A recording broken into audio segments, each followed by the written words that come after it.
السلام علیکم ورحمۃ اللہ وبرکاتہ۔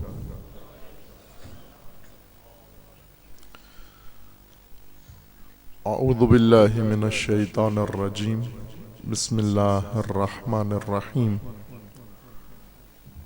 الحمد للہ والصلاة والسلام علی رسول اللہ وآلہ آل اللہ، واللعنۃ الدائمۃ علی اعدائہم اعداء اللہ من یوم عداوتہم الی یوم لقاء اللہ۔ اما بعد، فقال الامام حسین بن علی علیہم السلام: ابا عبد الرحمن انا ابایع یزید وادخل فی صلحہ، وقد قال النبی صلی اللہ علیہ وآلہ وسلم فیہ وفی ابیہ ما قال۔ درود پڑھیے محمد و آل محمد۔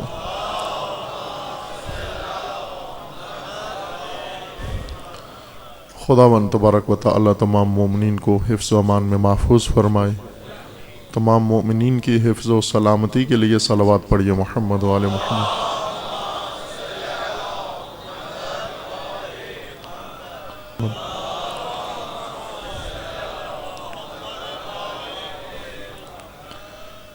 اسی قلت کی بنا پر کہ اس گھر میں الحمدللہ سال ہر سال سے سلسلہ عزائے سید الشہداء علیہ السلام 9 محرم کو برپا ہے، وہ پروردگار انشاءاللہ جاری رکھے اس سلسلے کو، اور ان اہل خانہ کی توفیقات میں خدا اضافہ فرمائے۔ اسی قلت جا کی وجہ سے مجلس تبدیل کی گئی تھی کہ انہی برادران میں سے ماڈل ٹاؤن میں انہوں نے اپنے گھر میں، کہ وہاں تھوڑی بڑی جگہ تھی، اور یہ کہ مومنین کو زحمت ہوتی ہے، یہاں جگہ کم پڑ جاتی ہے، اس وجہ سے ان عزیزان نے مجلس منتقل کی ماڈل ٹاؤن میں، اور اس کی تشہیر بھی کی۔ لیکن جس طرح محسوس ہو رہا ہے ہمیں، خصوصاً اس سال کے سلسلہ عزا کے متعلق شرارتیں و سازشیں و شیطنتیں بڑھ رہی ہیں۔ اس مجلس میں مزاحمت ایجاد کی گئی، وہاں پر مشکل کھڑی کی گئی، اور اس وجہ سے کہ ایام عزا ہیں، وہ کوئی ایسا موقع نہ دیں ہم دشمن کو اور دشمنان عزاداری کو۔ پھر مصلحت ان عزیزوں نے یہ سمجھی کہ یہیں پر مجلس کرتے ہیں، چونکہ سابقہ سالوں میں یہیں پہ ہوتی رہی تھی۔ گھروں کے اندر مجلس پاکستان کا قانون و آئین و شہری قانون، اور ہر شہری کا حق ہے کہ وہ اپنے گھر کی چاردیواری کے اندر آزاد ہے، وہ اپنا مذہبی فریضہ ادا کرے، وہ اپنا کوئی ثقافتی کام کرے، جیسا کہ اس شہر کے ہر گھر میں لوگ آزادی کے ساتھ اپنے اپنے طریقے سے زندگی بسر کر رہے ہیں، اور اپنے مذہبی رسومات و فرائض بجا لا رہے ہیں۔ لیکن تشیع و خصوصیت کے ساتھ وہ مجالس جن میں حقیقت روح کربلا بیان ہو و حقیقت اسلام، ان کے لیے پریشانیاں زیادہ ہیں اور ہونی بھی چاہیے۔ یہ خود حقانیت کی دلیل ہے کہ کربلا کے تذکرے میں اگر سختیاں نہ ہوں، دشواریاں نہ ہوں، تو اس میں شک کرنا چاہیے کہ اس کا مطلب ہے اس کا کربلا سے کوئی تعلق نہیں ہے۔ وہ مجالس جو یزیدیوں کو پسند ہوں تو ان میں شک کرنا چاہیے کہ ان کا کربلا سے کیا ربط ہے، چونکہ کربلا یزید کے ظلم سے برپا ہوئی ہے۔ بہرکیف یہ مسائل رہیں گے، لیکن ان مسائل کے سامنے تسلیم نہیں ہونا، اور شروع سے ہی یہ ایک غلط و ناروا قانون بنایا گیا کہ مجالس کے لیے، جلوس عزا کے لیے لائسنس کی ضرورت ہے۔ یہ توہین ہے ایک طرح کی، ایک مذہب کی۔ نہ نماز جمعہ کو لائسنس چاہیے، نہ نماز جماعت کو لائسنس چاہیے، نہ روزے کو لائسنس چاہیے، نہ نماز عید کو لائسنس چاہیے، نہ قرآنی محافل کو لائسنس چاہیے، نہ محافل میلاد کو لائسنس کی ضرورت ہے۔ یہ فرائض مذہبی ہیں، ہر انسان کا شرعی و قانونی حق ہے، اور یہ حق اسی صورت میں انسان کو ملتا ہے جب انسان اس حق کے لیے کوشش کرے۔ تمام مومنین، ابھی تک ہمارا یہ طریقہ رہا ہے کہ بعض مومنین کو اللہ نے توفیق دیا، مجالس برپا کرتے ہیں اور باقی سب اس میں شرکت کرتے ہیں، لیکن اکثر مومنین وہ بھی اسی پر اکتفا کر لیتے ہیں کہ ہم یا عمومی مجالس ہو رہی ہیں مساجد میں اور حسینیوں میں، امام بارگاہوں میں، ان میں شرکت کر لیتے ہیں، یا پھر اس طرح کی مجالس جو گھروں کے اندر برپا ہوتی ہیں، اڑوس پڑوس کے اور دور و نزدیک کے مومنین ان میں شریک ہو جاتے ہیں۔ عزیزان، یہ وہ وقت آ گیا ہے کہ آپ اگرچہ آپ کو مجالس میسر ہیں، وہ فراوان ہو رہی ہیں، اور خدا انشاءاللہ اس سلسلے کو آگے بڑھائے گا، اس شجرہ طیبہ کو، جس طرح قرآن کا وعدہ ہے کہ اصلھا ثابت و فرعھا فی السماء۔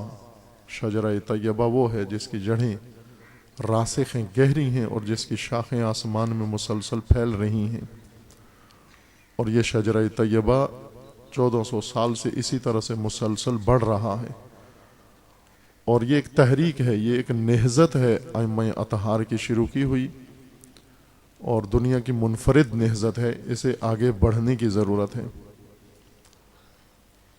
تقاضا یہ ہے تمام ملک میں مومنین سے و پیروان سید الشہداء و عزاداران سید الشہداء سے ہر گھر کے اندر مجلس رکھیں، ہر گھر کے اندر مجلس ہو، کم از کم اگر زیادہ سلسلہ نہیں تو ایک مجلس ان ایام عزا کے اندر اپنے گھروں کے اندر رکھیں۔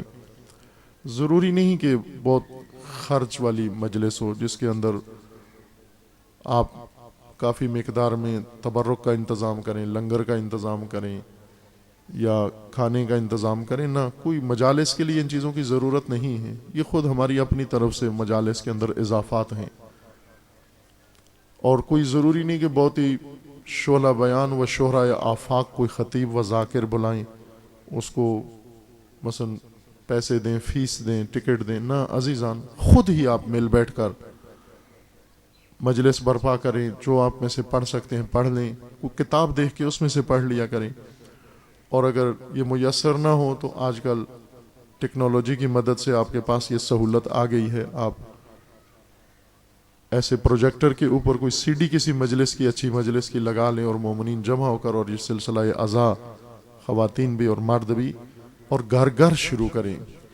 کوئی ایسا گھر نہ ہو جہاں مومن ہو اور اس میں مجلس نہ ہو، اس کو نہ ثواب کے عمل کے طور پر بلکہ اس کو ایک نہضت کے طور پر، ایک تحریک کے طور پر اس سلسلے کو آغاز کریں، چونکہ عزاداری اپنی ذات میں ایک رسم نہیں ہے، عزاداری اپنی ذات میں ایک رزم کا نام ہے، تحریک کا نام ہے، اور یہ بہت اہم نقطہ ہے عزاداری کے متعلق جو عزاداروں کو معلوم ہونا ضروری ہے۔ بانیان عزا، شرکائے عزا، خطبائے عزا، ذاکرین عزا، شعرائے عزا، ان پر یہ حقیقت کھل جائے کہ عزاداری ایک تحریک کا نام ہے، ایک نہضت کا نام ہے۔ یہ سوال کثرت سے ہوتا ہے کہ اگر سید الشہداء علیہ السلام نے یہ قربانی دی ہے، وہ قیام کیا ہے یزیدیت کے خلاف، باقی ائمہ میں سے، ائمہ ہدا و ائمہ اطہار علیہ السلام میں سے کیوں کسی نے قیام نہیں کیا، جبکہ ان کے زمانوں میں بھی حکمران یزیدیوں جیسے ہی تھے، اگر یزید سے بدتر نہ ہو تو یزید سے کمتر نہیں تھے۔ یزید کے بعد جو آئے بنو امیہ کا ناپاک سلسلہ، و ان کے بعد بنو عباس، جنہوں نے ظلم ڈھائے، ستم ڈھائے، اور ان کے زمانے میں ائمہ اطہار موجود تھے، کیوں کسی اور امام نے قیام نہیں کیا؟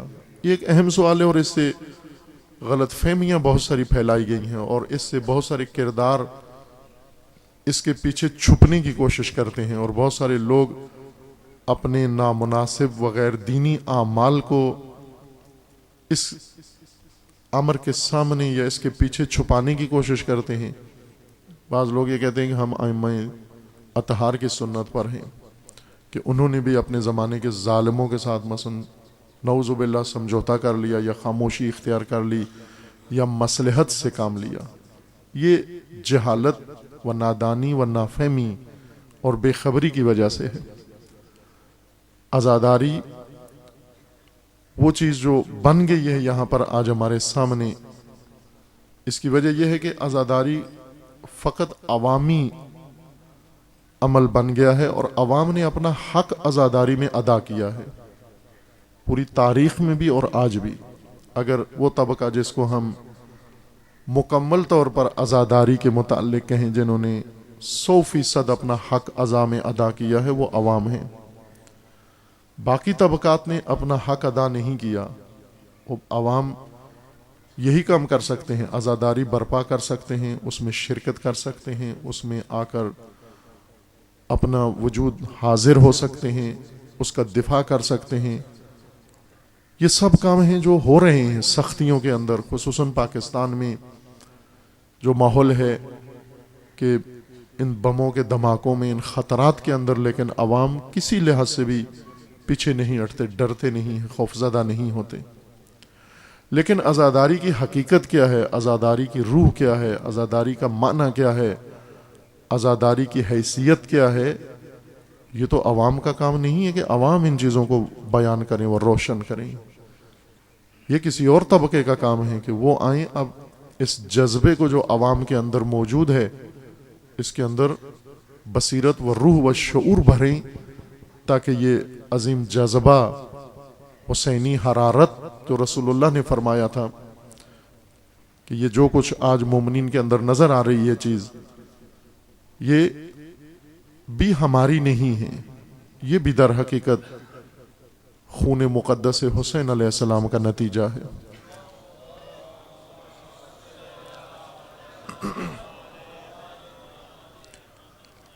رسول اللہ کا فرمانا ہے ان لقتل الحسین حرارتا فی قلوب المؤمنین لا تبرد ابدا. شہادت حسین میں ایک ایسی تڑپ حرارت ہے جو ہمیشہ مومنین کو گرم و تڑپاتی رہے گی اور کبھی ٹھنڈی نہیں ہوگی. یہ حرارت، اس کو دنیا ٹھنڈا کرنا چاہے جس لحاظ سے بھی، جس طرح سے بھی دباؤ ڈال کر، یہ حرارت، یہ تڑپ، یہ عشق حسین کا یہ بڑھتا ہی جائے گا.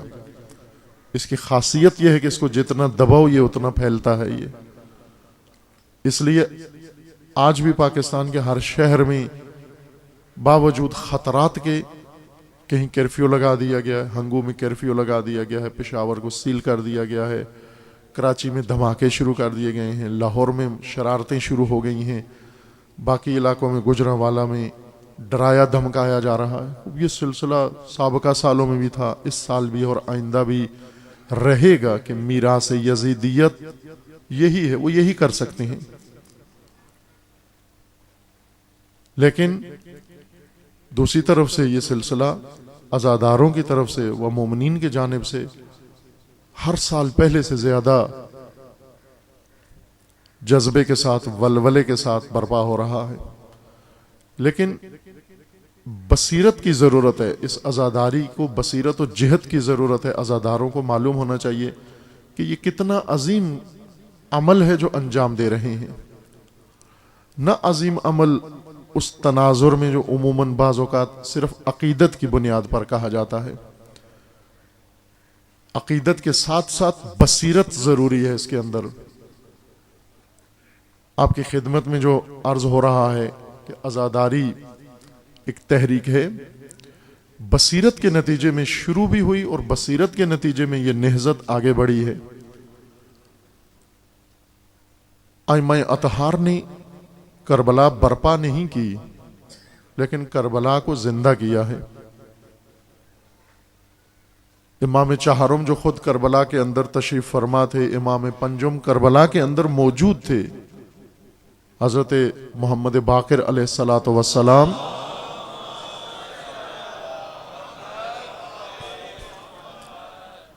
کربلا میں تشریف فرما تھے. عمر مبارک امام کی مختلف ذکر کی گئی ہے، بعضوں نے 5 سال ذکر کی ہے، بعضوں نے کم و بیش۔ بہرکیف اتنی عمر تھی امام علیہ السلام کی کہ واقعات یاد تھے امام کو۔ امام پنجم بہت سارے واقعات کربلا کے امام پنجم نے نقل فرمائے ہیں اور ذکر فرمائے ہیں، جنہیں امام خود دیکھ چکے تھے یا اپنے والد بزرگوار امام چہارم سے سنے تھے وہ واقعات۔ ان واقعات کو امام نے نقل کیا ہے، اکثر واقعات کربلا کے، اور سب سے زیادہ اہتمام حضرت امام باقر علیہ الصلوۃ والسلام نے عزا کے متعلق انجام دیا ہے۔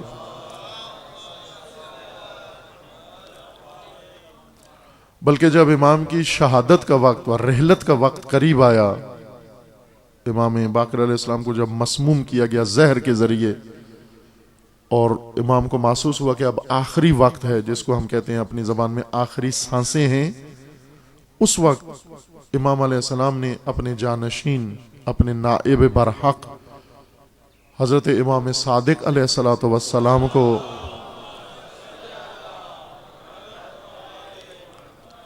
طلب کیا اور وصیتیں فرمائیں اور امانتیں سپرد کیں امام پنجم نے امام ششم کو۔ جس طرح سے کہ ہر امام اس موقع پر یہ کام کرتے ہیں، جس طرح سید الشہداء نے یہ شب جو آنے والی ہے شب عاشور، اس شب کو یہی عمل سید الشہداء نے انجام دیا کہ وصیتیں و امانتیں امامت کی امام بعد کو منتقل کی، تفویض کی، مفوض کی۔ امام پنجم نے امام ششم کو بہت سارے امور بتائے، مختلف امور، چھوٹے بڑے، امامت سے متعلق، رہبری امت سے متعلق، دین سے متعلق، فرائض امامت سے متعلق۔ اور ایک کام جو اہم کیا وہ یہ کہ امام علیہ السلام کو ایک رقم، ایک مبلغ دیا امام پنجم نے امام ششم کو، اور فرمایا کہ یہ درہم و دینار ہیں، پیسے ہیں، انہیں صرف عزاداری پہ خرچ کرنا ہے، آپ نے کسی اور کام کے لیے نہیں ہے، یہ مال فقط عزا کے لیے ہے۔ اور جگہ بھی بتائی کہ عزاداری کرنی کہاں ہے۔ امام نے فرمایا ہر سال حج کے دوران منا میں جا کر یہ عزا آپ نے برپا کرنی ہے، عزا سید الشہداء علیہ السلام۔ اس قدر شدید اہتمام ائمہ کا تھا کہ امام قبل اتا وہ رقم و مبلغ بھی دے کر جا رہے ہیں امام بعد کو، تاکہ اہتمام مکمل ہو جائے۔ اس حد تک اہتمام فرمایا۔ عزیزان، کربلا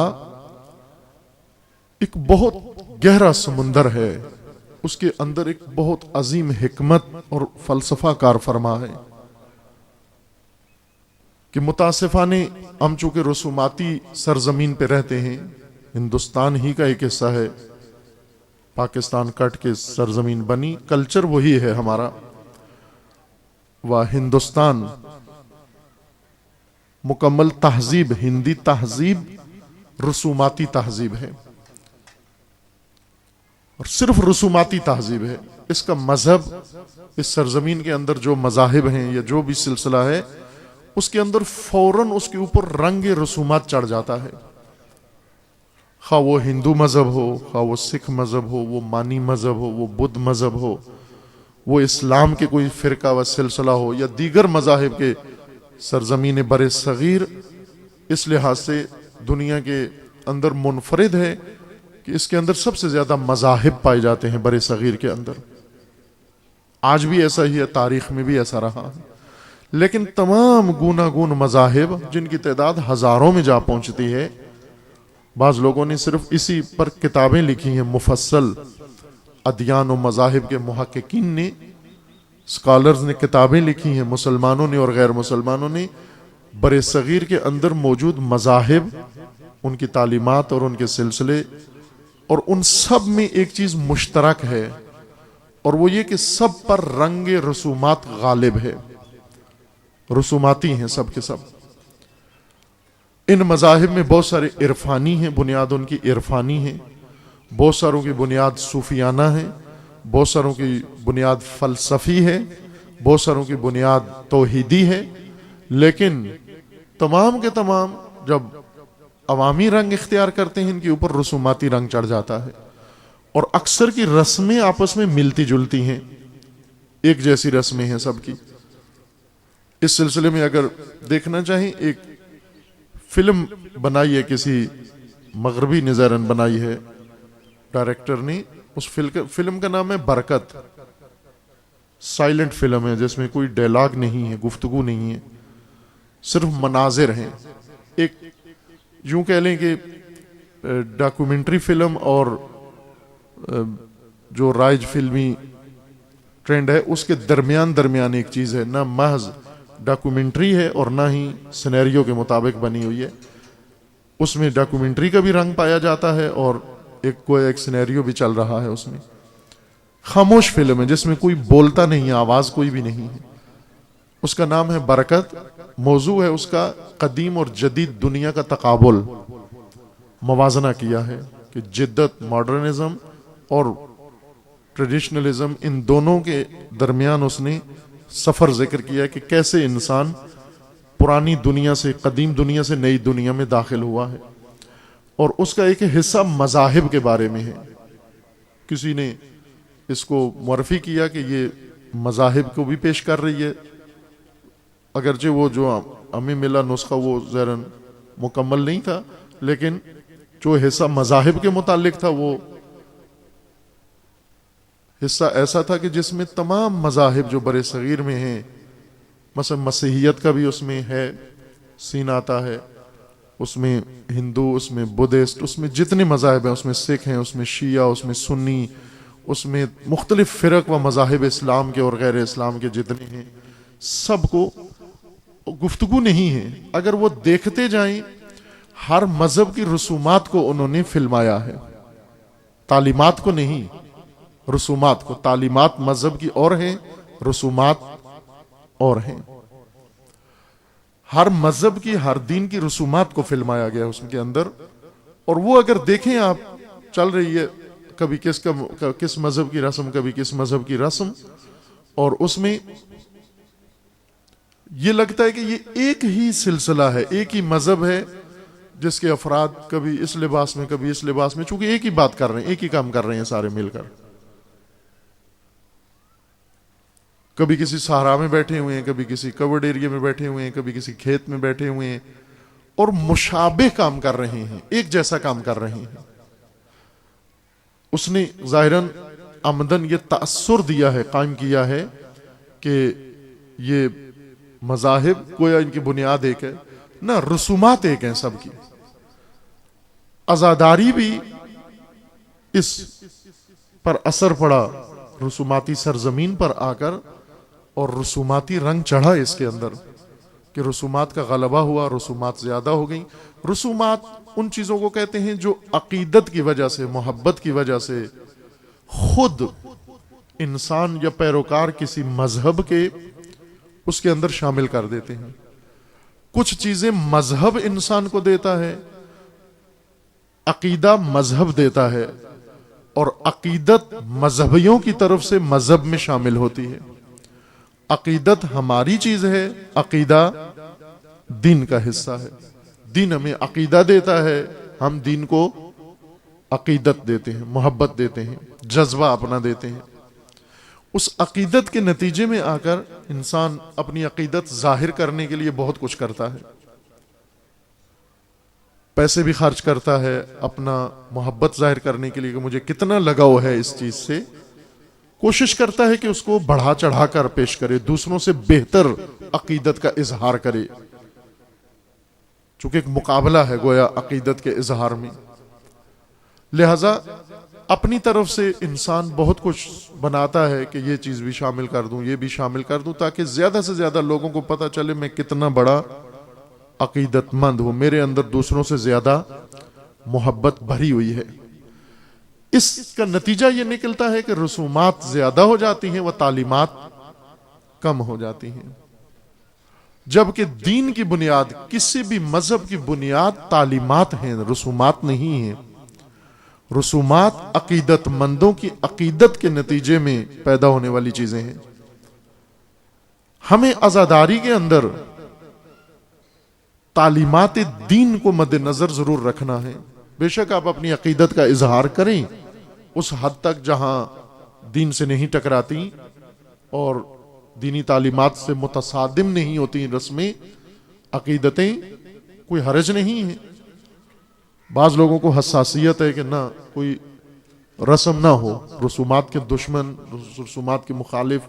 ایک جنگ ہے پاکستان میں رسومات کے حامیوں اور رسومات کے مخالفین کے درمیان، اور دونوں ہی تعلیمات سے غافل ہیں، دونوں ہی اس کی روح سے دور ہوتے جا رہے ہیں. اس بے جا جنگ کے اندر ملوث ہو کر عقیدت اظہار کریں، کوئی پابندی نہیں ہے عقیدتوں کے اظہار کے اوپر، لیکن عقیدت کی حد ہے. عقیدت اتنی اظہار کریں کہ عقیدہ متاثر نہ ہو، عقیدہ خراب نہ ہو، عقیدہ پائمال نہ ہو. اتنا عقیدت میں آگے نہ چلے جائیں کہ عقیدہ ہی ختم ہو جائے.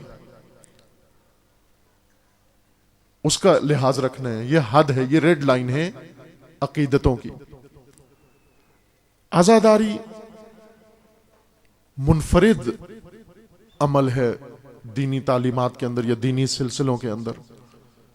عبادتیں اپنی جگہ پر ہیں، واجب عبادتیں، فریضے، حج واجب ہے، نماز واجب ہے، روزہ واجب ہے. ان کا ایک اپنا مقام ہے، ان کی اپنی منزلت ہے، ان کی اپنی اہمیت ہے، ان کی اپنی افادیت ہے. عزاداری سید الشہداء کی شہادت کے بعد امام حسین علیہ السلام کی اس قربانی کو دین میں ائمہ ہدیٰ نے اپنے فریضہ امامت کے ذریعے سے اس کو مرکزیت عطا کی ہے کہ جس کے ذریعے سے باقی سارا دین زندہ رہنا ہے، نظام دین قائم رہنا ہے، احکام دین باقی رہنے ہیں. روح دین جس نے باقی رکھنی ہے وہ سلسلہ عزائے سید الشہداء ہے. زیارات میں بھی عقیدت کی زیارتیں سب کے لیے یکساں ہیں. زیارات قبور کے لیے اہل قبور کی زیارت کریں. مومنین کی قبور کی زیارت کا بھی تاکید کی گئی ہے کہ آپ کیا کریں مومنین کی قبروں کی زیارت. کہ اہل سنت عموماً عاشور کو وقت اہل قبور کی زیارت کے لیے جاتے ہیں. ان کا عاشور اس طرح سے ہے کہ ابھی خبر ملی ہے کہ کل گورنمنٹ نے یہاں پر نوٹیفیکیشن جاری کیا ہے کہ اہل سنت 9 اور 10 محرم کو ڈینگی ڈے منائیں. باقاعدہ ریٹن طور پر گورنمنٹ نے نوٹیفیکیشن جاری کیا ہے کہ شیعہ عزاداری کریں، چھٹی ہے ان کو، اہل سنت کی چھٹیاں کینسل ہیں، اور انہوں نے 9-10 محرم کو ڈینگی ڈے منانا ہے. ہم کس نظام میں ہیں، کس سلسلے میں ہیں، کس زمین پر ہیں، اس ملک میں کیا ہونے جا رہا ہے.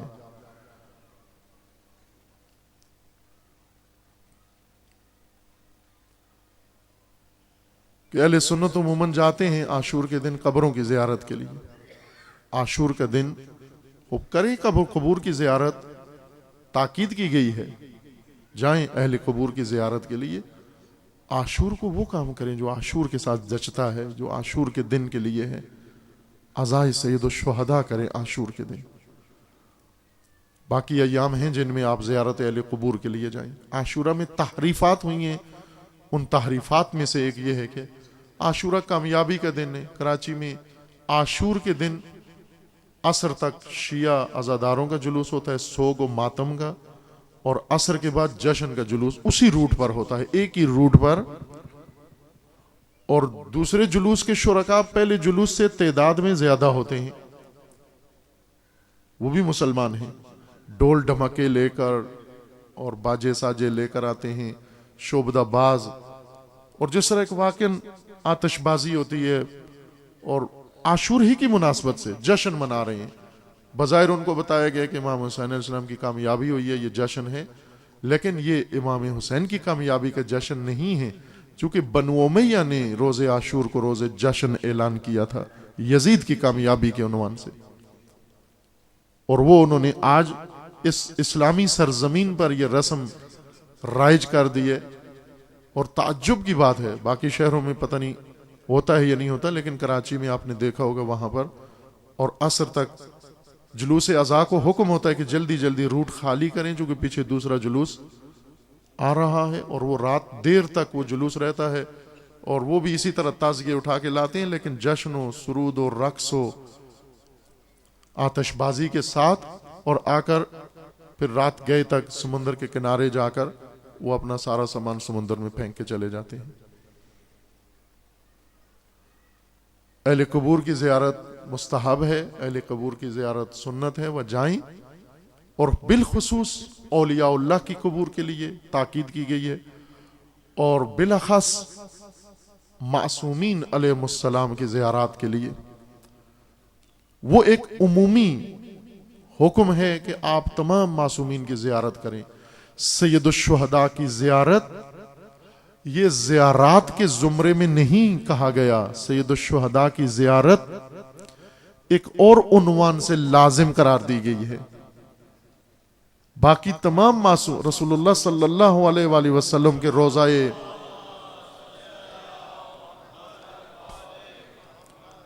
روضہ اقدس رسول اللہ کی زیارت کو جائیں، آپ زیارت ہی کے عنوان سے جائیں۔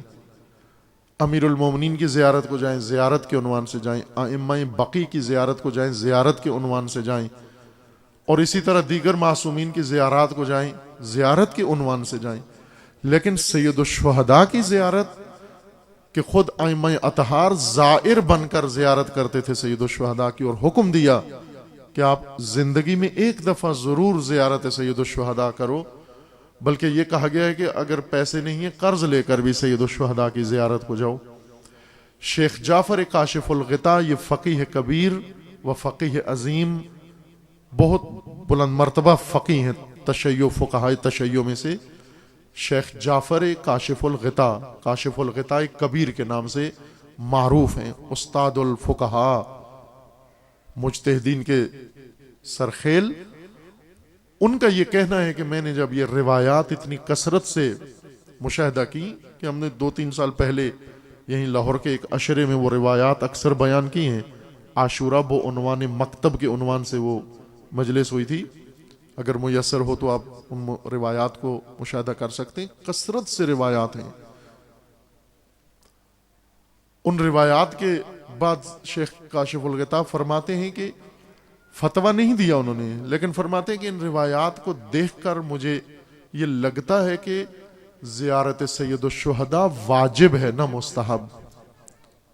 فتویٰ نہیں دیا وجوب کا، لیکن کہا کہ اتنی کثرت سے روایات سے مجھے احتمال آتا ہے، میرے ذہن میں احتمال وجوب موجود ہے زیارت سید الشہداء کے بارے میں۔ اور اس کے ساتھ ساتھ ائمہ اطہار نے عملاً جس طرح اہمیت بتائی لوگوں کو، اور امت کا رخ موڑا، مسلمانوں کا رخ موڑا، دین کا رخ موڑا، اور سید الشہداء علیہ السلام کے مزار مبارک کو، کربلا کو اہمیت دی، جسے ایک اور مجلس کے اندر عنوان دیا تھا کہ قبلہ بنایا، لیکن نہ قبلہ عبادت،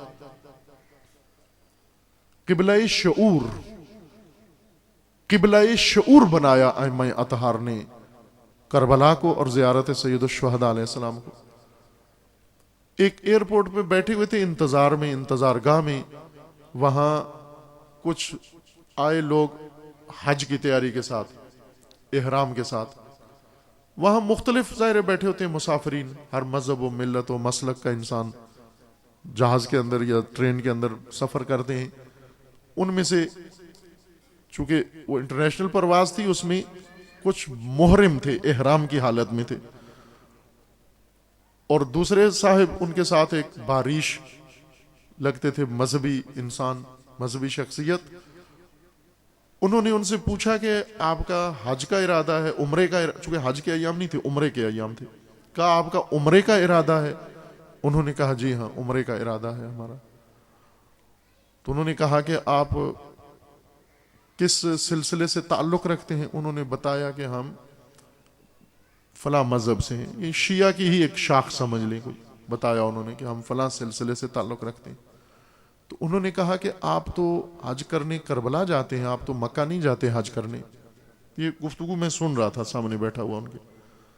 انہوں نے کہا نہیں، ہم کربلا زیارت کے لیے جاتے ہیں، حج کرنے کعبہ ہی جاتے ہیں، مکہ ہی جاتے ہیں۔ کہا نہیں، ہم نے تو سنا ہے کہ آپ کے مذہب میں شیعہ سب کے سب کربلا حج کرنے جاتے ہیں، اور انہیں کہا گیا ہے کہ آپ روز عرفہ کربلا میں حاضر ہو۔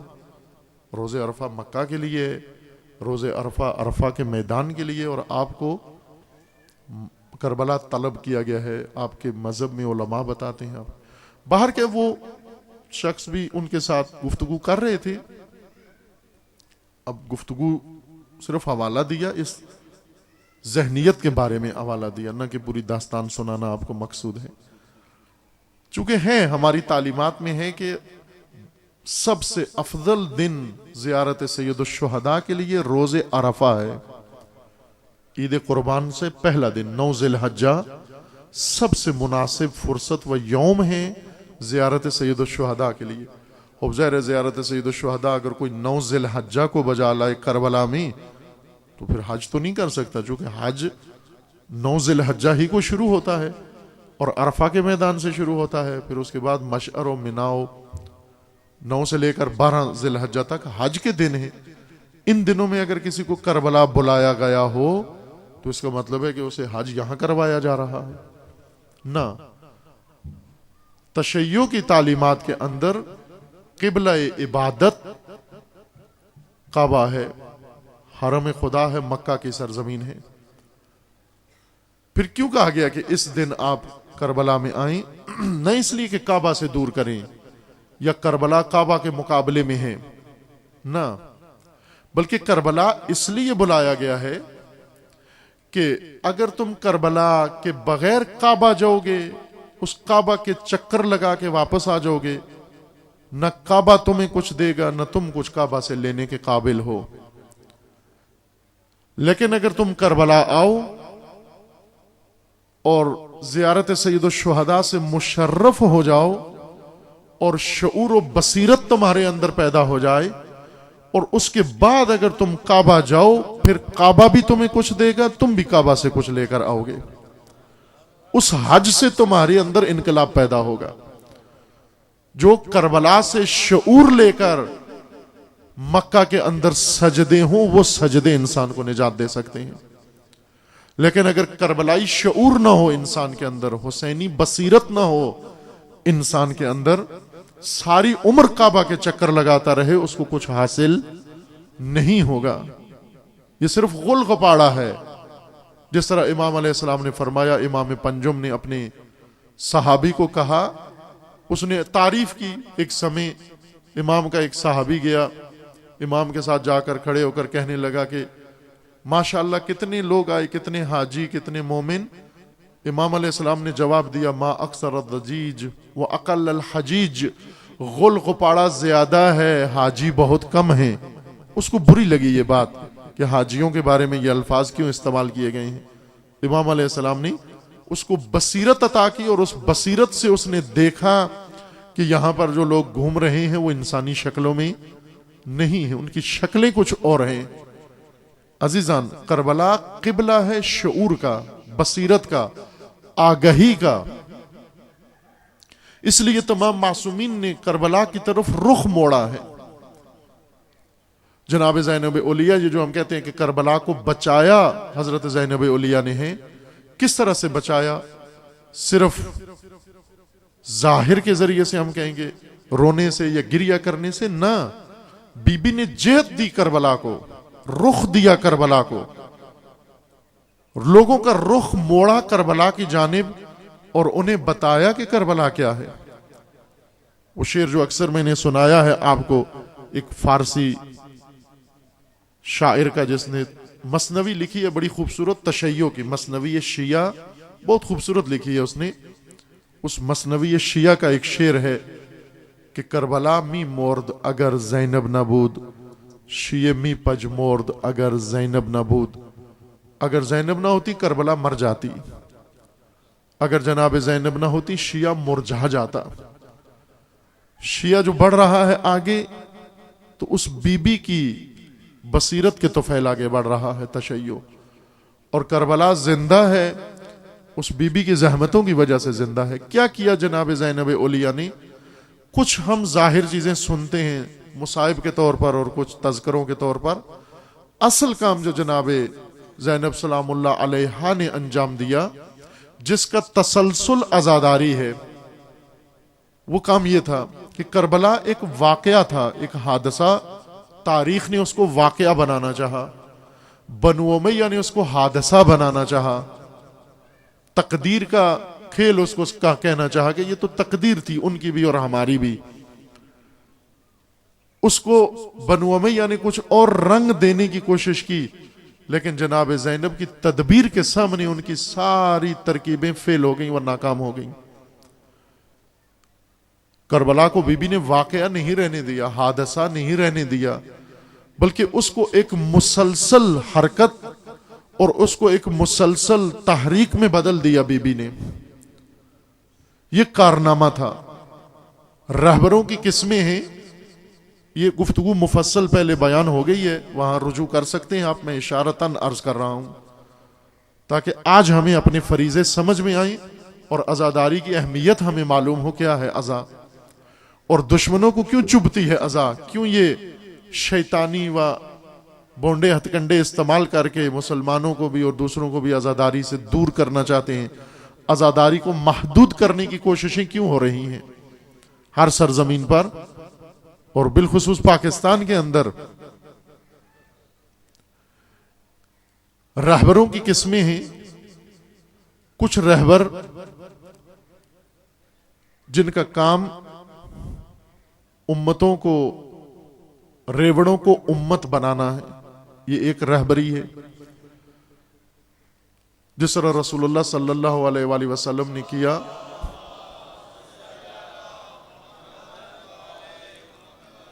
کہ ریوڑ کو امت بنایا، امت سازی ان کا تخصص ہے، امت سازی ان کی مہارت ہے۔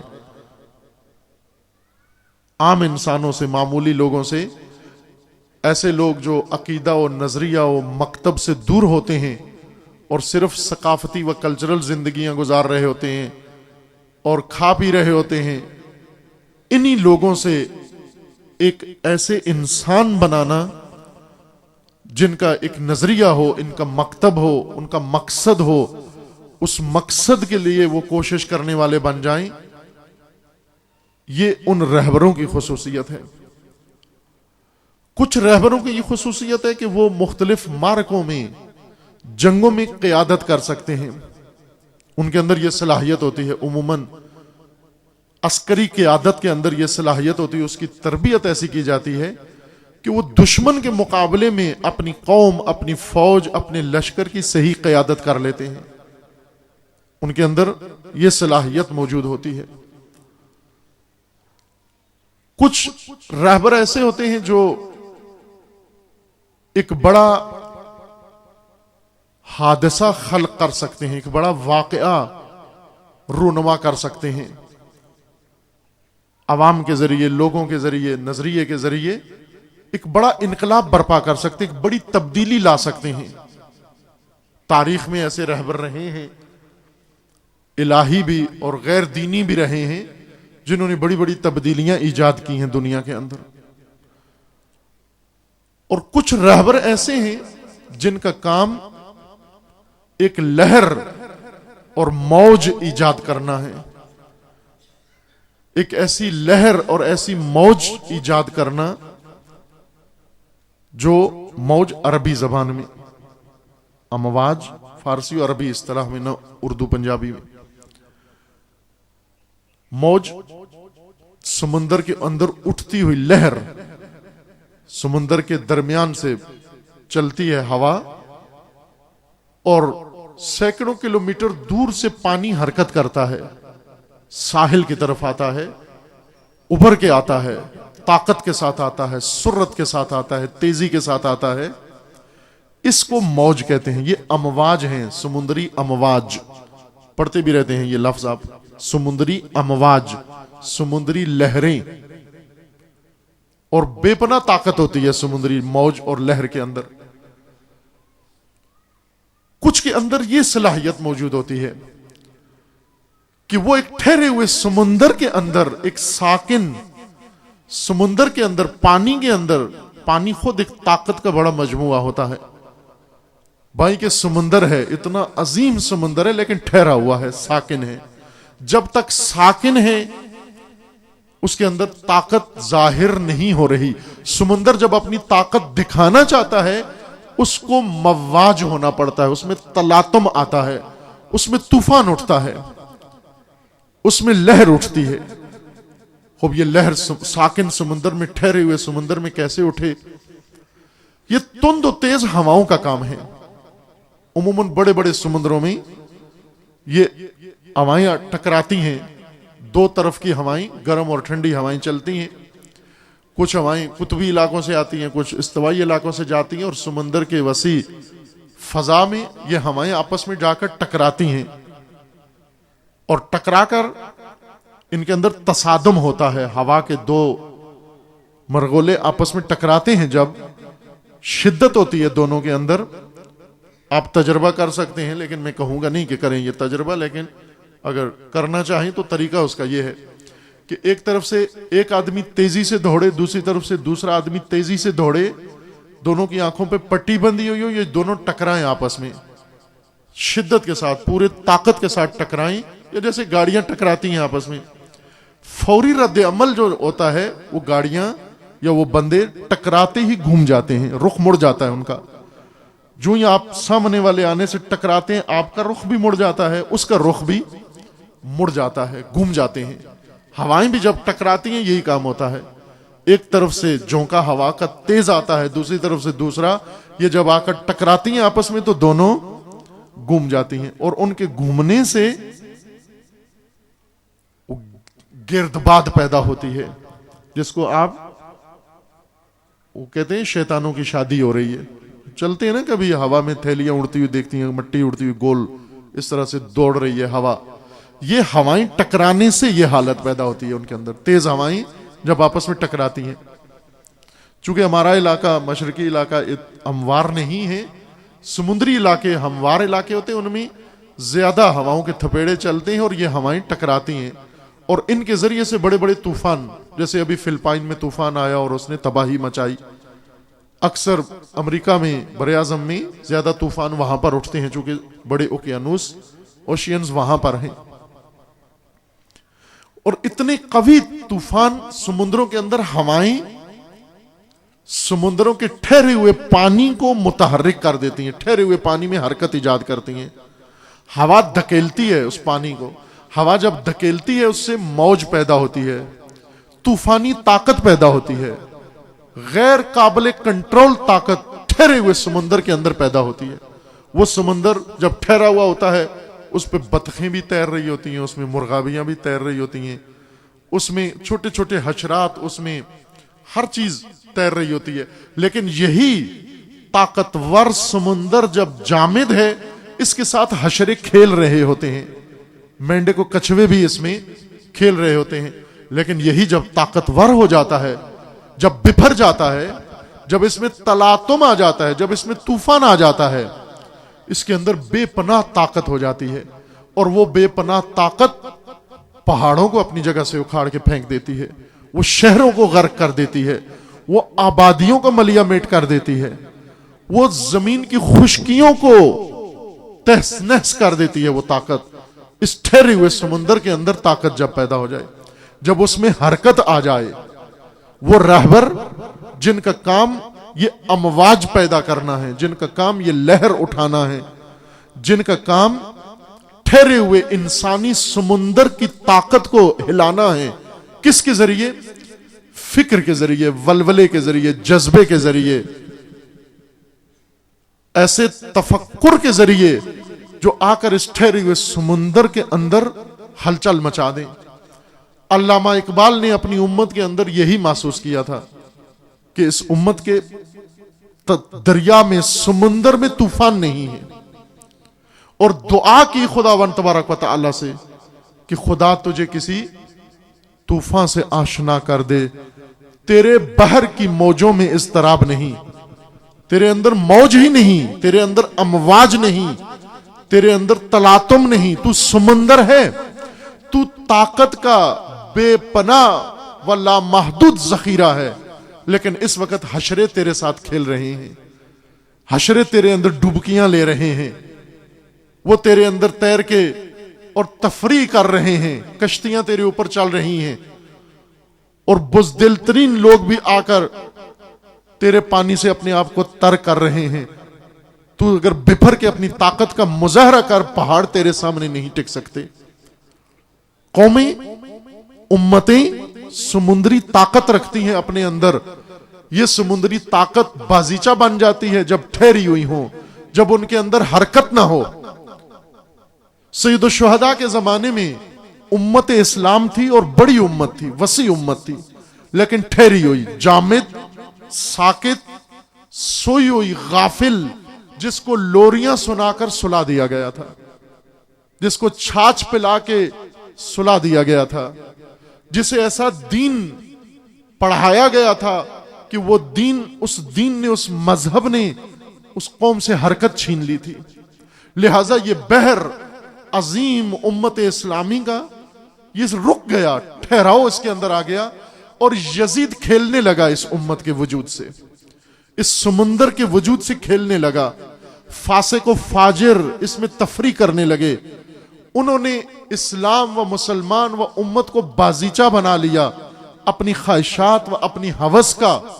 یہاں پر اس ٹھہراؤ کو توڑنا ضروری تھا، اس کے اندر تلاطم پیدا کرنا ضروری تھا، اس کے اندر موج ایجاد کرنا ضروری تھا، اس کے اندر لہر پیدا کرنا ضروری تھی۔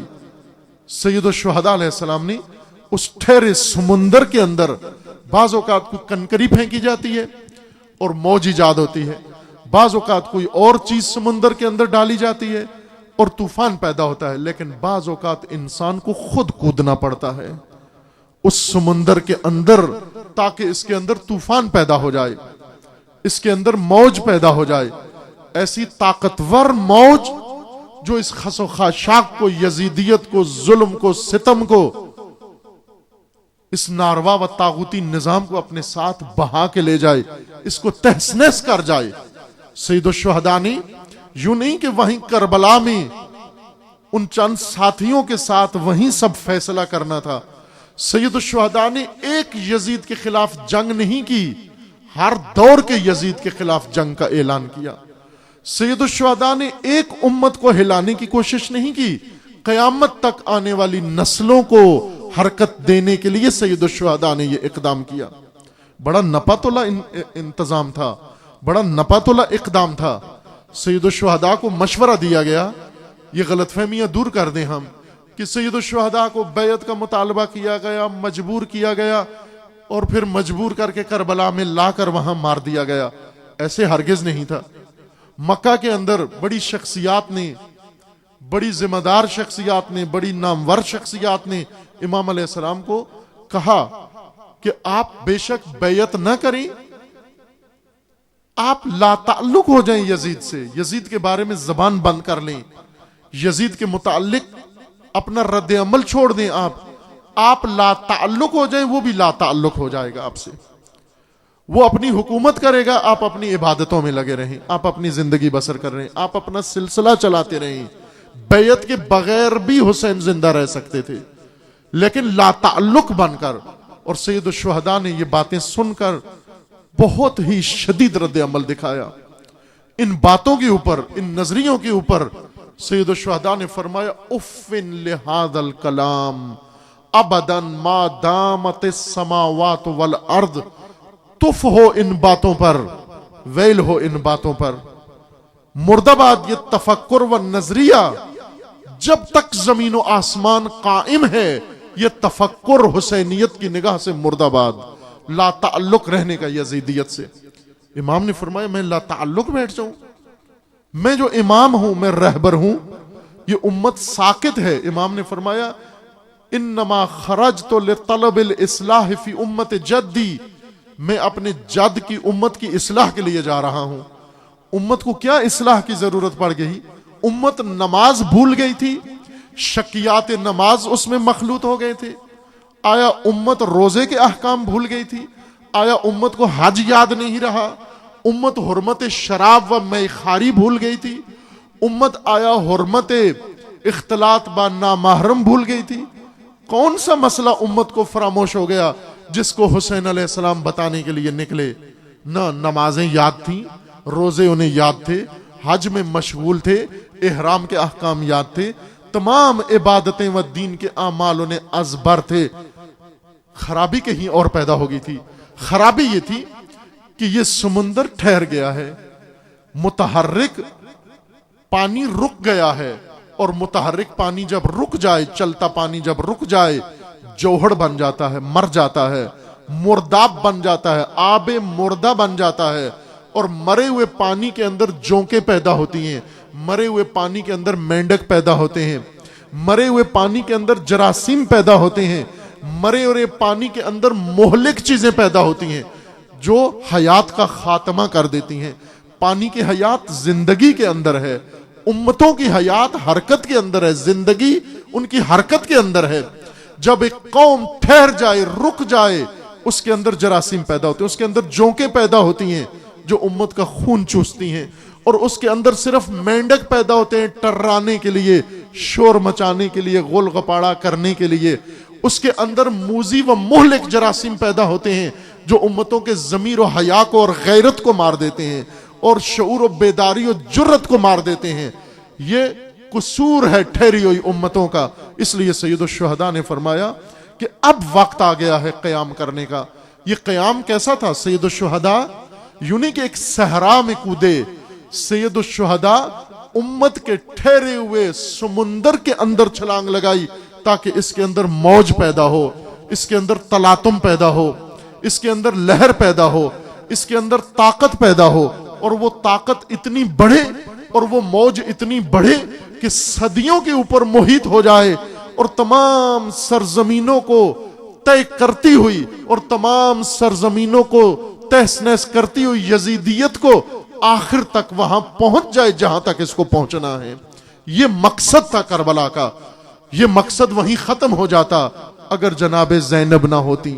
کیوں کہ جب ایک حرکت پانی کے اندر شروع ہوتی ہے, اس موج کو آگے بڑھانا ضروری ہے, اس کو کربلا سے نکال کے کوفہ پہنچانا ضروری ہے, اس کو کوفہ سے نکال کے شام پہنچانا ضروری ہے, اس کو شام سے لے کر مدینہ لے جانا ضروری ہے, اس کو مدینہ سے نکال کے مکہ لے جانا ضروری ہے, اس کو مکہ سے نکال کر حجاز, اور حجاز سے نکال کر باہر پوری سرزمین کے اندر مشرق و مغرب میں پہنچانا ضروری ہے.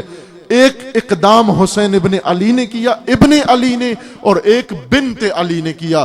ابن علی نے موج ٹھہرے سمندر میں پیدا کی, اور بنت علی نے وہ موج دور دراز امتوں و سرزمینوں اور نسلوں تک پہنچا دی, اور عزادار و عزاداری اسی موج کا حصہ ہے.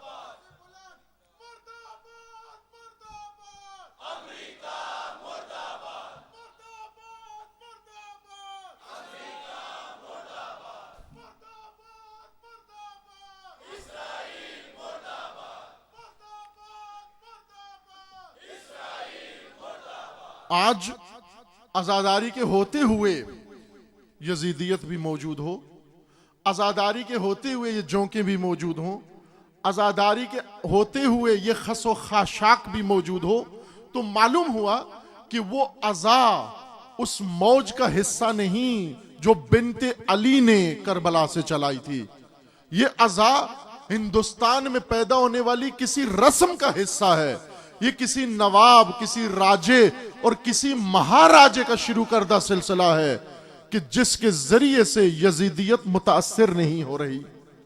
عزاداری, زینبی عزاداری, امام خمینی رضوان اللہ تعالی علیہ فرماتے تھے ابراہیمی حج تمام امت کی مشکلات حل کر سکتا ہے, اور زینبی عزاداری تمام تشیع کی مشکلات حل کر سکتی ہے.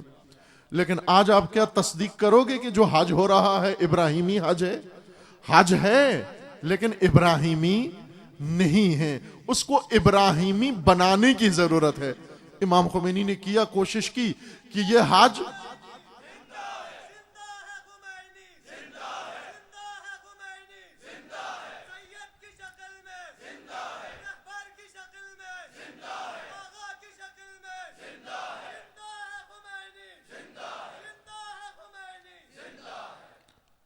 اگر یہ حج ابراہیمی ہونا ضروری ہے، امام نے کوشش کی ابراہیمی بن جائے. 400 شہید حج خونین، جمعہ خونین میں حرم کی سرزمین پر ہوئے.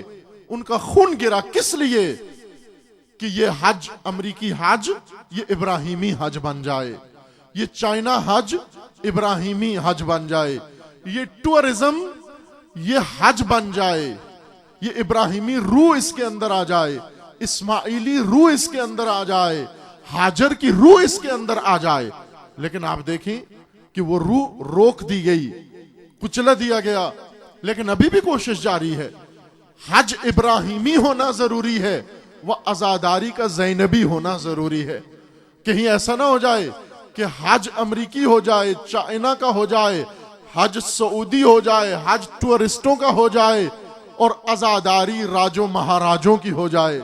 عزاداری فقط کسی سرزمین کی رسم بن جائے اور آبائی سلسلہ بن جائے اور خطیبوں اور ذاکروں کی فیسوں کی اماجگاہ بن جائے اور خرافات کا مرکز بن جائے. نہ عزیز من، یہ پاک ترین سلسلہ ہے جو پاک ترین ہستی نے شروع کیا ہے، اور پاک رہے گا تو اپنا اثر دکھائے گا.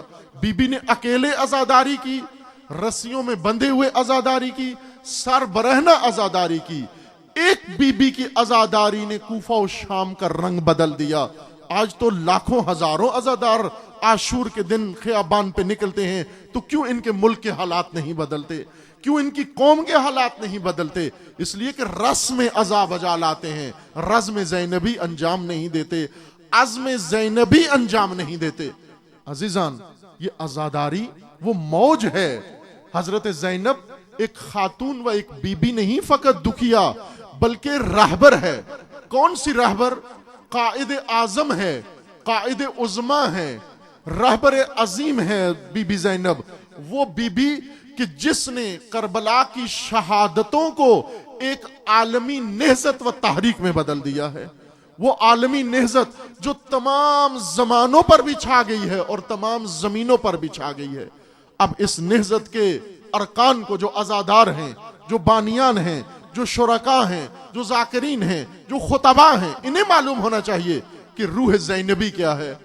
روح زینبی کے ساتھ اس عزا کو برپا کرو، نہ کہ اس کو صرف رسم بنا کر، اگربتیاں جلا کر، موم بتیاں جلا کر اور لنگر بنا کر تقسیم کر کے کھا کے دے گئے، پھر یہ کہو کہ ہم نے عزا کر دی، اور آنسو بہا کر حضرت زہرا کو کہو کہ بی بی میرے آنسوؤں کا اب صلہ چاہیے. نہ عزیز من، آپ کا ذمہ داری بڑی ذمہ داری ہے، آپ نے بہت کچھ کرنا ہے. یہ آنسو بھی ایک تحریک کا حصہ ہیں، یہ ماتم بھی ایک تحریک کا حصہ ہے، یہ نوحہ بھی ایک تحریک کا حصہ ہے، یہ عزا و فرش بھی ایک تحریک کا حصہ ہے، یہ کالا لباس بھی ایک تحریک کا حصہ ہے، یہ مرثیہ و سلام بھی ایک تحریک کا حصہ ہے. اور یہ سب کچھ ایک تحریک ہے جو آگے جانا ہے جس کو، اور اس وقت تک آگے جانا ہے کہ جب یہ اپنی طاقت سے یزیدیت کو مسل کے ختم نہ کر دے، اور پرچم حسینیت اور پرچم کلمت اللہ پوری دنیا پر نہ لہرا جائے. عزاداری کا مقصد پورا نہیں ہوا ابھی تک. یہ عزاداری چاہیے ہمیں. اس کے لیے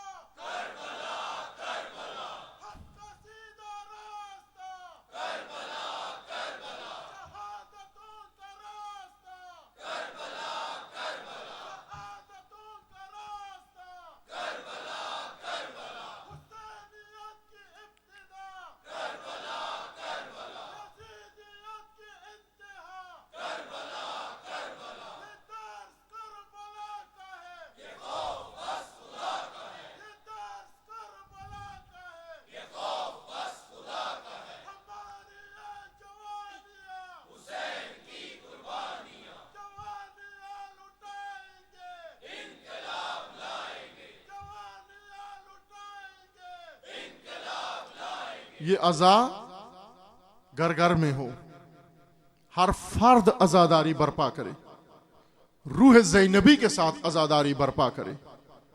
عزیزان، اس دور میں ضروری، ہر دور کے لیے ضروری ہے عزا. یہ عزا ہی بچائے گی. امام خمینی فرماتے ہیں کہ جو کچھ ہم نے حاصل کیا اسی عزا سے حاصل کیا، سید الشہداء سے حاصل کیا. کربلا اور عاشورہ سے حاصل کیا۔ اس عزا میں سب کو شامل کرنا ہے۔ عزا فقط میراث تشیع نہیں ہے، شیعہ کا ورثہ نہیں ہے۔ عزاداری بشریت کی میراث ہے، تشیع اس کا پرچمدار ہے، فقط تشیع اس کا علمدار ہے، نہ اس پر قابض ہے۔ شیعہ کا و مجالس کا فریضہ لوگوں کو عزاداری سے بھگانا و دور کرنا اور متنفر کرنا نہیں ہے، بلکہ تمام انسانوں کو عزا میں شامل کرنا ہے۔ اہل سنت کو، مسلمین اہل سنت و برادران اہل سنت کو عزا میں لائیں۔ یہ عزاداری ان کی بھی ہے، یہ دین اسلام ان کا بھی ہے، قرآن ان کا بھی ہے۔ انہیں بھی معلوم ہونا چاہیے کہ عزا ہی کے ذریعے سے ان کی بھی نجات ہے، دنیا میں بھی اور آخرت میں بھی اس سلسلے سے وابستہ ہونے سے ان کی نجات ہے کہ رسول اللہ یہ میراث چھوڑ کے گئے تھے، قرآن و سنت و اہل بیت و اطرت۔ اس میراث سے تمسک ہر مسلمان کا فریضہ ہے۔ اہتمام کریں، اہل سنت کو شامل کریں ان مجالس کے اندر۔ اہل سنت خود اپنے گھروں کے اندر مجالس برپا کریں۔ بھلے بعض اوقات رسومات دیکھ کر دوسرے لوگ گھبرا جاتے ہیں، دور ہو جاتے ہیں، اور ہم بھی زیادہ رسومات پر زیادہ اصرار کرتے ہیں۔ نہ عزیزان، رسومات سے زیادہ اہم تعلیمات ہیں، تعلیمات عزا، تعلیمات حسین ابن علی، تعلیمات بنت علی و تعلیمات ائمہ ہدا۔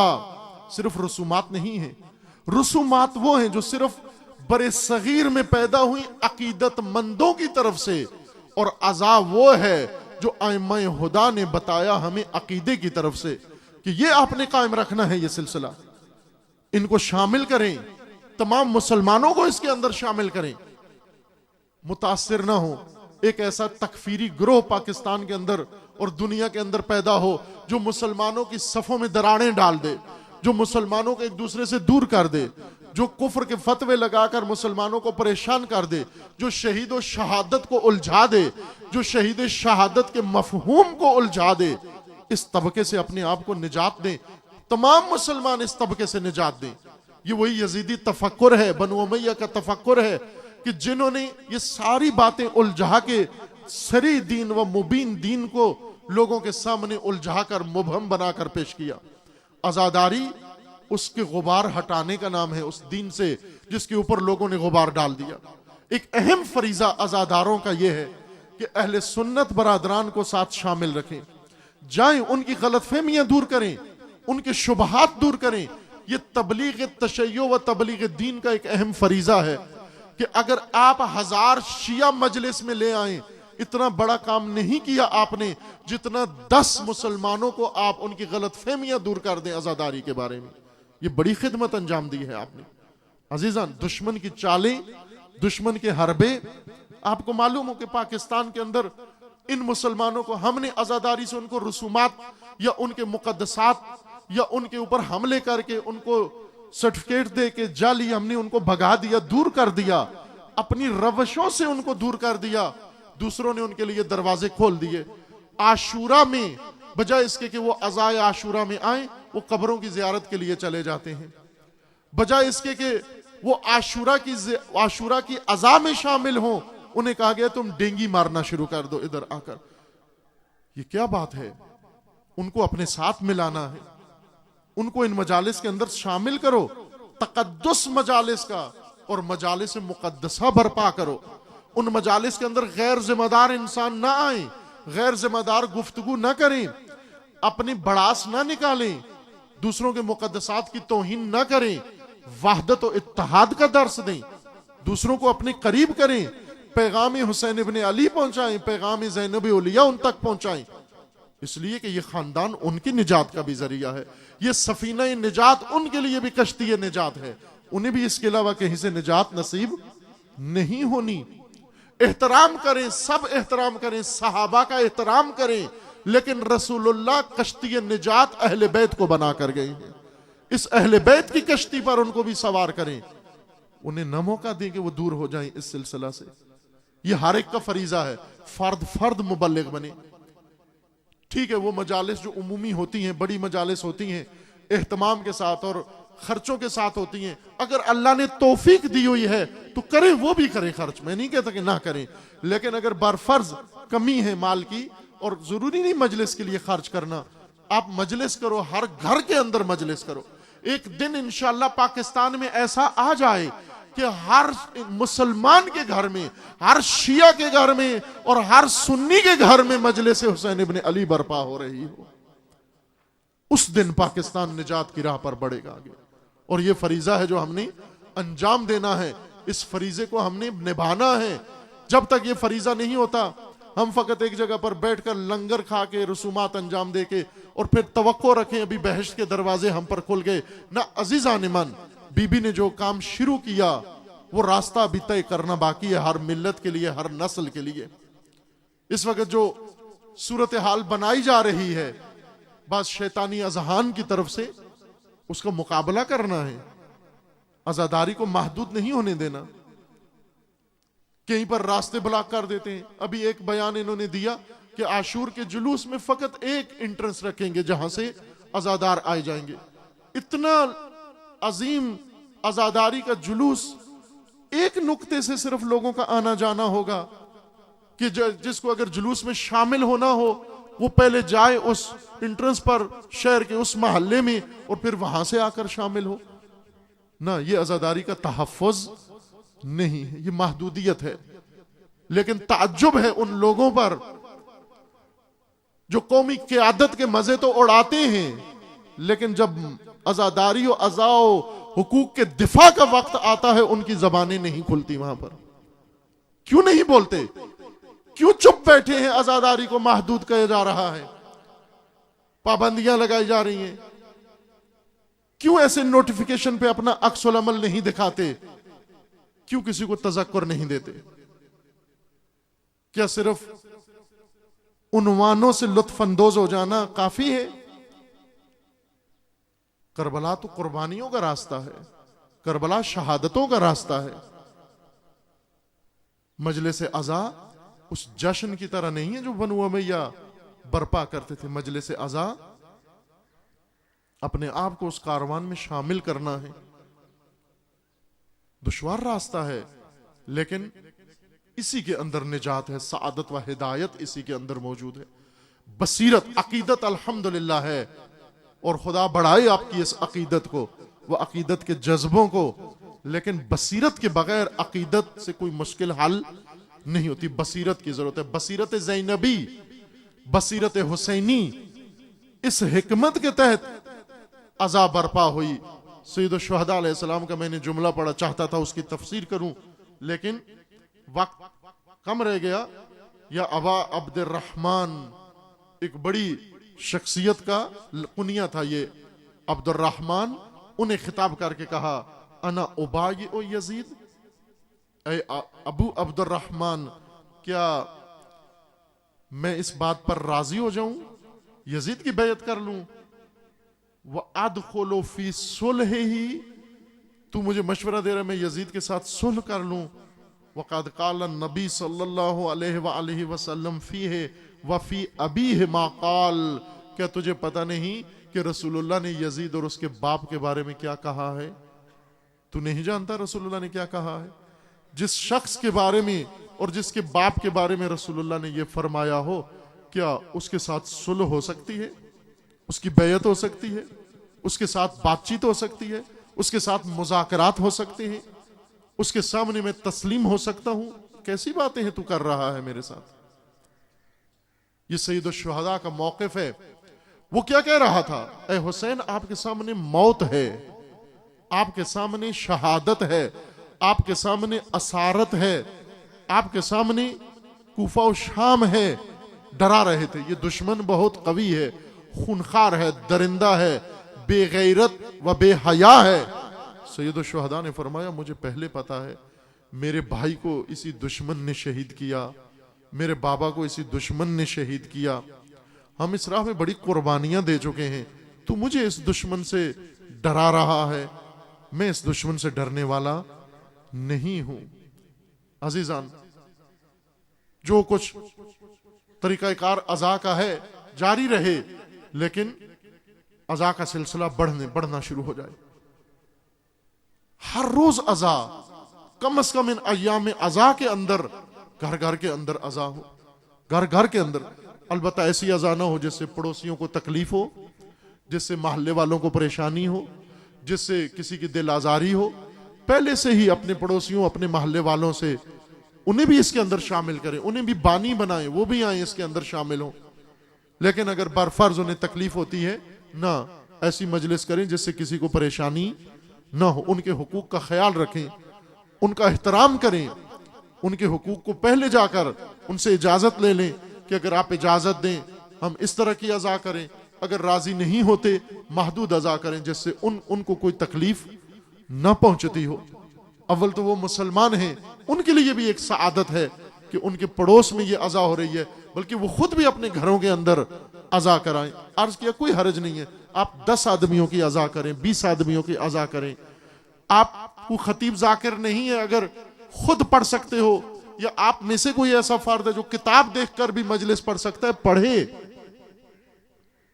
بہترین مجلس وہ ہے جو کتاب دیکھ کر پڑھ لیں.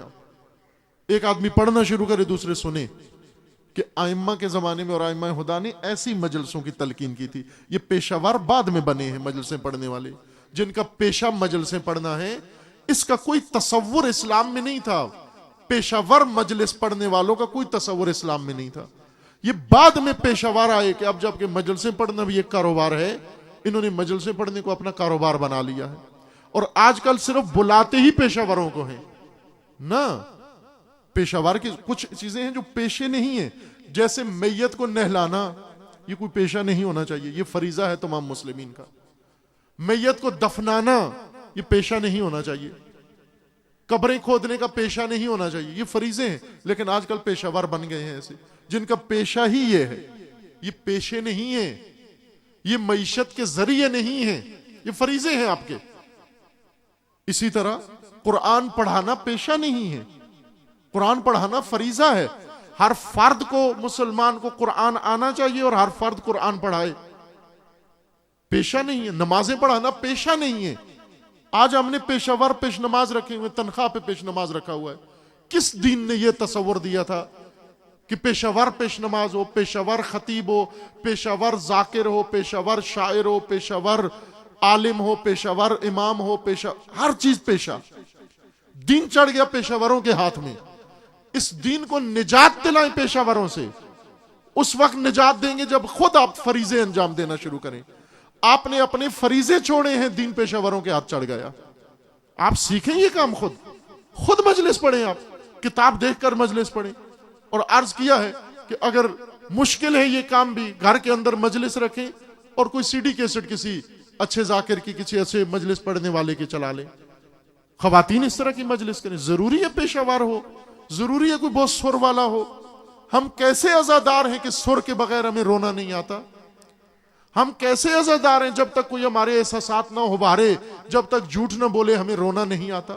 کیا نام حسین رونے کے لیے کافی نہیں ہے؟ کیا وہ تصور رونے کے لیے کافی نہیں ہے؟ کیا یہ دن تاسوعہ و عاشورہ رونے کے لیے کافی نہیں ہے؟ کیوں سخت دل ہو گئے ہم؟ کیوں ہمیں پیشہ ور چاہیے رلانے کے لیے بھی، اور پیشہ ور چاہیے سارے کام کے لیے؟ دین مکمل پیشہ وروں کے سپرد ہو گیا. یہ فریضے تھے ہمارے. تعلیمات دین دینا، تبلیغ دین کرنا، نمازیں پڑھانا، یہ سب فرائض ہیں. فرائض. دین کے اندر جہاد بھی فریضہ ہے، پیشہ نہیں ہے. کہ راہ خدا میں جہاد کرو، کوئی پیسے نہیں ملیں گے تمہیں، مفت میں کرو. مر جاؤں گا، مر جاؤ، فریضہ ہے تمہارا. شہید بھی ہو جاؤ، کوئی معاوضہ نہیں ہے. زخمی ہو جاؤ، کوئی معاوضہ نہیں ہے. بلکہ مجاہد کے لیے یہ جہاد کے لیے کہ اپنا کھانا گھر سے لاؤ، گھوڑا خود گھر سے لاؤ، تلوار شمشیر گھر سے لاؤ، گھوڑے کی چارہ بھی گھر سے لاؤ. آپ کو کچھ بھی نہیں ملے گا، اس لیے کہ سب کچھ آپ کا فریضہ ہے انجام دینا. زیادہ سے زیادہ مال غنیمت میں سے آپ کو کچھ حصہ مل جائے گا، تنخواہ نہیں ملے گی. ہم نے ہر چیز کو پیشہ بنا لیا. اور آج سمجھتے ہیں کہ اگر کوئی پیشہ ور نہیں مل رہا مجلس نہیں ہونی. خود مومنین کیوں نہیں کر سکتے آپ یہ کام؟ سال ہا سال سے ہم کیوں عدالت اتنی نہیں ہے آپ کے اندر؟ کیوں اتنی فقہ و شرعی مسائل نہیں جانتے کہ آپ آگے کھڑے ہو کے نماز پڑھا سکیں؟ اتنے احکام تو آپ کو آنے چاہیے اتنی عدالت آپ کے اندر ہونے چاہیے کہ آپ کے پیچھے 2 آدمی کھڑے ہو کے نماز پڑھ سکیں کم از کم. کیوں دین سے باہر زندگی کو ترجیح دی اور دین کے سارے کام دعا کرانی ہے پیشہ وار بلاؤ. گھر کے اندر دعا کرانی ہے اس کے لیے بھی ڈھونڈو کوئی. شہر کے اندر کوئی مولانا ملے, جنازہ پڑھانا ہے کوئی پیشہ وار بلاؤ. کیوں پیشہ وار بلائی ہو؟ کیوں سارے کام پیسوں سے کرائیں؟ اپنے فریضے کدھر گئے ہمارے؟ مجلس اعزاء میں ایسا اہتمام کریں, ایسی تیاری کریں. آپ گھر گھر کے اندر, دیہات میں ہیں, شہر میں ہیں, بے شک آپ کے پڑوس میں مجلس ہوئی ہے, دکھاوے کے لیے نہ کریں, خدا کے لیے کریں, اللہ کی رضا کے لیے یہ مجلس کریں. اور ان مجالس میں وہ روح زینبی و بصیرت زینبی مد نظر رہے. عزیزان, یہ مجالس زندہ رہیں گی. امام خمینی فرماتے ہیں کہ ان محرم و سفر است کہ اسلام را زندہ نگاہ داشتہ است. اس محرم و سفر نے اسلام کو زندہ رکھا ہے. محرم و سفر زندہ نہ ہوئے, یہ مجالس اعزاء زندہ نہ ہوئی, اسلام مٹ جائے گا, اسلام فراموش ہو جائے گا. رسومات پہ اکتفا نہ کریں آپ, اور عزا بھی وہ کریں جو بی بی نے عزا کی تھی. آج شب عاشور آنے والی ہے, شب عاشور ہے, عظیم رات ہے بہت اہل بیت کے لیے, وہ خصوصاً عزاداروں کے لیے. وہ کربلا کے اندر اس رات کو سید الشہداء علیہ السلام نے مہلت لی تھی دشمنوں سے کہ آج رات مہلت مل جائے, کل جنگ کریں گے, ورنہ یہ جنگ 9 کو ہونا طے پائی تھی.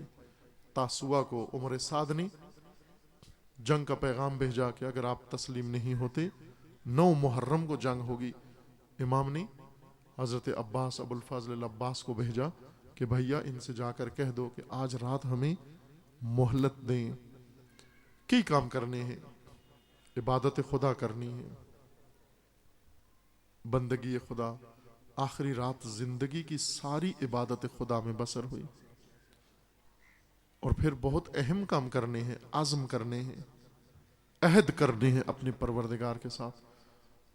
ان عہد کو تجدید کرنا ہے, اس میثاق کو پختہ کرنا ہے, وصیتیں کرنی ہیں, اور اتمام حجت کرنی ہے, اور چراغ بجھا کر ان لوگوں کو کہہ دینا ہے جو شاید کسی مجبوری میں رکے ہوئے ہوں, چراغ بجھا کر انہیں بھی مہلت دینی ہے کہ وہ چاہیں تو اس میدان سے نکل جائیں. یہ سارے کام سید الشہداء نے عصر شب عاشور انجام دیے, جو ابھی آپ کو درپیش شب ہے.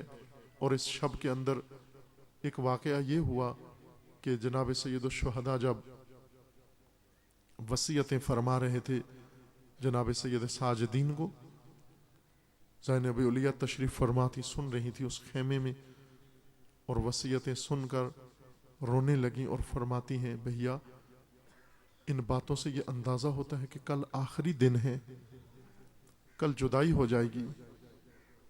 امام نے فرمایا ہاں بہنا, آج آخری دن ہے ہماری زندگی کا, کل جدائی ہو جائے گی. بی بی یہ سن کر روئیں, اتنی روئی بنت زہرا غشی طاری ہو گئی. سید الشہداء ہوش میں لائے اور وصیتیں فرمائیں میری بہنا کل تک اس کاروان کا میں سربراہ ہوں, لیکن کل عصر عاشور کے بعد اس کاروان کو آپ نے سنبھالنا ہے. اگر آپ اس طرح بے ہوش ہوتی رہیں, غشی طاری ہوتی رہی, کل تو زیادہ ضرورت ہو آپ کی ہوگی, میں بھی نہیں ہوں گا, عباس علمدار بھی نہیں ہوں گے, علی اکبر بھی نہیں ہوں گے, صرف ایک بیمار کربلا ہوں گے. ان کی زندگی کو بچانا بھی آپ کا فریضہ ہے. سید الشہداء نے جناب زینب علیہ کو بتایا حجت خدا کو بچانا آپ کا کام ہے. سید الشہداء نے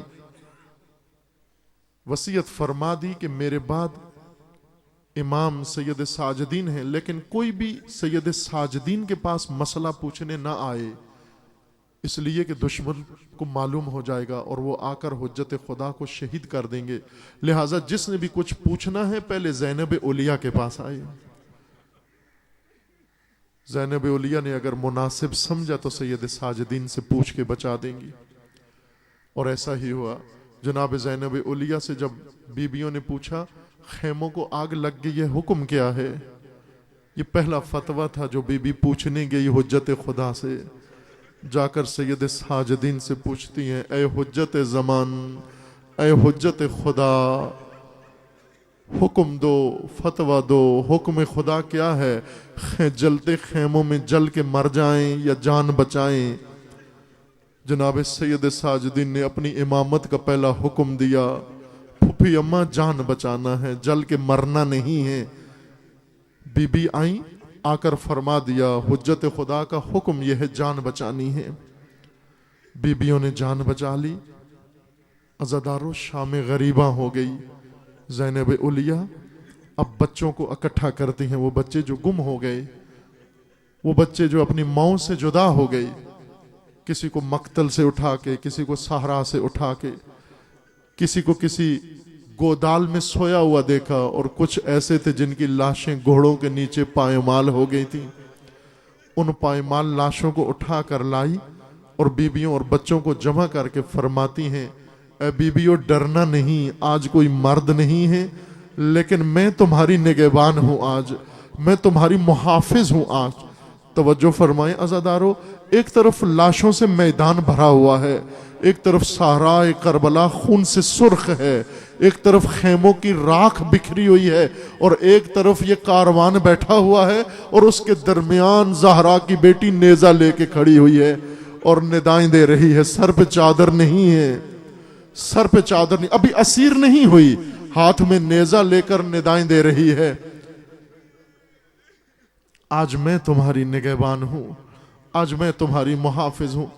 اور بیبیوں کو بٹھا کر خیابان خیموں کے پیچھے جا کر دوزانو ہو کر بیٹھ کر قبلہ رخ بیٹھ کر خدا کی طرف ہاتھ اٹھایا، آسمان کی طرف ہاتھ اٹھا کر کیا فرماتی ہیں اے پروردگارا، آج زینب کو وہ طاقت عطا فرما، وہ جرت عطا فرما، وہ شجاعت عطا فرما کہ یہ میراث اپنے بھیا کی میں بچا سکوں. ان بیبیوں کو احساس نہ ہونے پائے کہ آج ہمارا کوئی محافظ نہیں ہے، آج ہم بے محافظ ہیں یہاں پر. پھر اس کے بعد یہ کاروان 11 محرم کو تیار ہو کے نکلتا ہے. عزیزان توجہ فرمائیں، یہ سنت حضرت زینب ہے جو آپ ادا کر رہے ہیں. بی بی نے کس طرح یہ سنت ادا کی ہے؟ جب کاروان روانہ ہوا، بیبیوں کو محملوں پہ بٹھایا گیا، سوار کیا گیا. چھوٹے چھوٹے بچوں کو ایک ایک محمل پر 2 بچوں کو بیبیوں کے ساتھ سوار کیا گیا، رسیوں میں باندھ کر. رسیوں میں بچے بھی بندھے ہوئے، بیبیوں کے ساتھ باندھ کر ان بچوں کو بیبیوں کے ساتھ اونٹوں کے اوپر بٹھایا گیا. یتیمہ حسین کو جناب زینب اولیاء کے ساتھ بٹھایا گیا. رسی سے ہاتھ باندھے گئے. ہاتھ باندھ کر بی بی نے اپنی آغوش میں یتیمہ حسین کو بٹھایا. کاروان روانہ ہوتا ہے، حرکت ملتی ہے، اونٹ حرکت کرتے ہیں، آگے چلتے ہیں. کجاوے تھوڑا سا جو آگے چلتے ہیں تو ایک عجیب قیامت کا منظر دیکھتا ہے. وہ کیا منظر ہے کہ فوراً حکم ملتا ہے کہ سروں کو نوک سنا پہ کاروان کے آگے لایا جائے. جو ہی نوک سنا پہ رکھے ہوئے سر کاروان کے آگے لائے جاتے ہیں، یتیمہ حسین کی نگاہ اپنے بابا کے سر پہ پڑ جاتی ہے.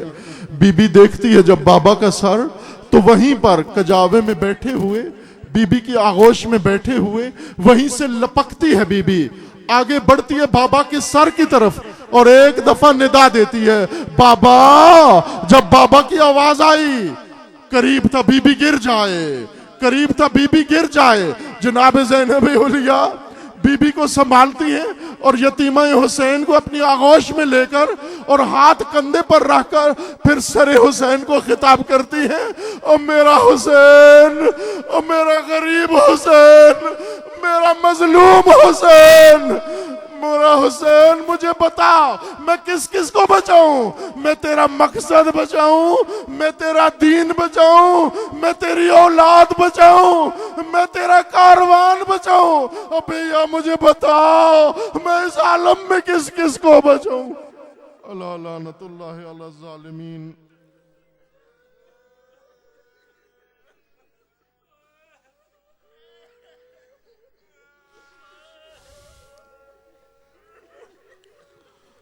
فَسَيَعْلَمُ الَّذِينَ ظَلَمُوا أَيَّ مُنْقَلَبٍ يَنْقَلِبُونَ۔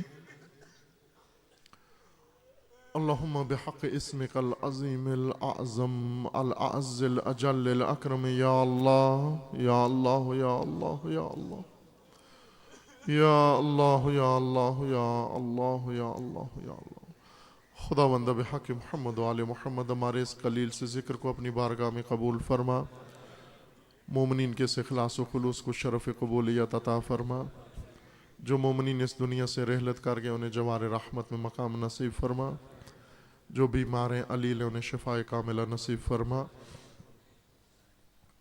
صاحب عذاب بانیان مجلس کی والدہ معظمہ علیل ہیں، پروردگارہ جملہ مرضى اسلام سمیت اس بی بی کو جلد از جلد شفاء کاملہ واجلہ نصیب فرما۔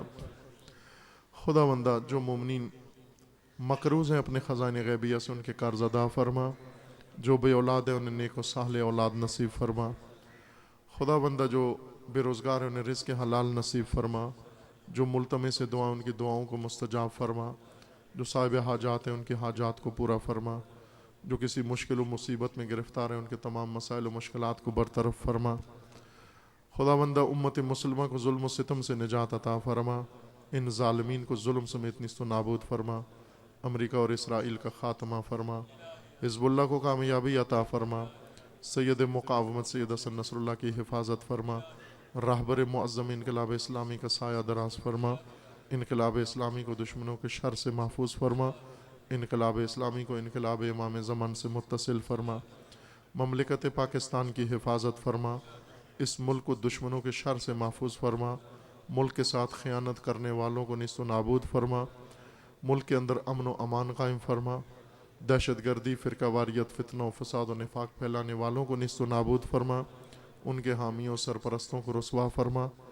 خداوند بحق محمد و آل محمد عزاداران سید الشہداء جہاں کہیں بھی ہیں، بالخصوص عراق میں، بحرین میں، سعودی عرب میں، لبنان میں، شام میں و بالاخص پاکستان میں، ان کے عزت و مال و جان و ناموس کی حفاظت فرما، مجالس عزا و جلوس عزا کی حفاظت فرما، عزاداران و بانیان عزا و اہل ممبر کی حفاظت فرما۔ خداوندہ دشمنان عزاداری و تشیع اگر قابل اصلاح نہیں انہیں نیست و نابود فرما۔ خداوندہ بحق محمد و آل محمد اس ملت کے اندر اتحاد و اتفاق قائم فرما، ان جوانوں کے اندر بیداری و شعور عطا فرما، اپنے ولی حق ولی اللہ العظم اجل اللہ تعالی فرج و شریف کا جلد از جلد ظہور فرما، ہمیں حضرت کے اعوان و انصار میں سے ہونے کی توفیق عطا فرما۔ تمام مرحومین کے لیے، مومنین و مومنات کے لیے، بانیان مجلس، شرکاء مجلس، منتظمین مجلس کے مرحومین کے لیے، بالخصوص شہداء کے لیے و بالاخص امام شہداء حضرت امام خمینی رضوان اللہ علیہ کے لیے سورہ فاتحہ۔ بسم اللہ الرحمن الرحیم، الحمدللہ رب العالمین، الرحمن الرحیم، مالک یوم الدین، ایاک نعبد و ایاک نستعین، اہدنا الصراط المستقیم صراط الذین انعمت علیہم غیر المغضوب علیہم ولا الضالین۔ اللہم تقبل منا انکا انت السمیع الدعاء برحمتک یا ارحم الراحمین۔ درود پڑھیے محمد و آل محمد۔